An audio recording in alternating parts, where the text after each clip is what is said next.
কালীপ্রসন্ন সিংহের লেখা মহাভারতের গল্প কৃষ্ণস্তবে দ্রৌপদীর সম্মান রক্ষা আপনাদের কাছে পরিবেশন করছি।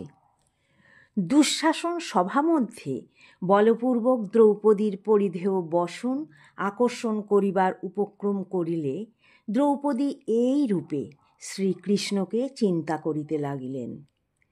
হে গোবিন্দ, হে দ্বারকাবাসীন কৃষ্ণ, হে গোপীজন বল্লভ, কৌরবগণ আমাকে অবমানিত করিতেছে, তুমি কি তার কিছুই জানিতেছ না? হা নাথ, হা রমানাথ, হা ব্রজনাথ, হা দুঃখনাশন, আমি কৌরব সাগরে নিমগ্ন হইয়াছি, আমাকে উদ্ধার করো।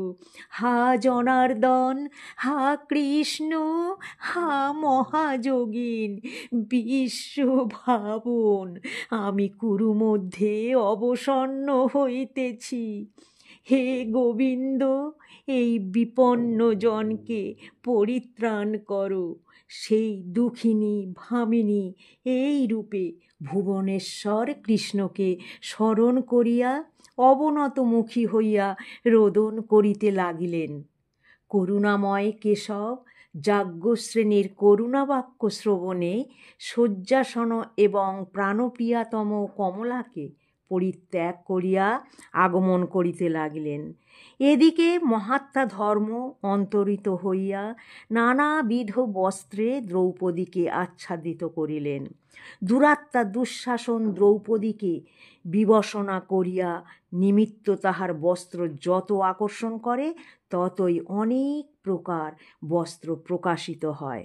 ধর্মের কি অনিবর্চনীয় মহিমা! ধর্ম প্রভাবে নানা রাগ রঞ্জিত বসন সকল ক্রমে ক্রমে প্রাদুর্ভাব হইতে লাগিল। তদ্দর্শনে সভামধ্যে ঘোরতর কলরব আরম্ভ হইল। মহিপালগণ দুঃশাসনকে ভর্ৎসনা করিয়া দ্রৌপদ নন্দিনী প্রশংসা করিতে লাগিলেন।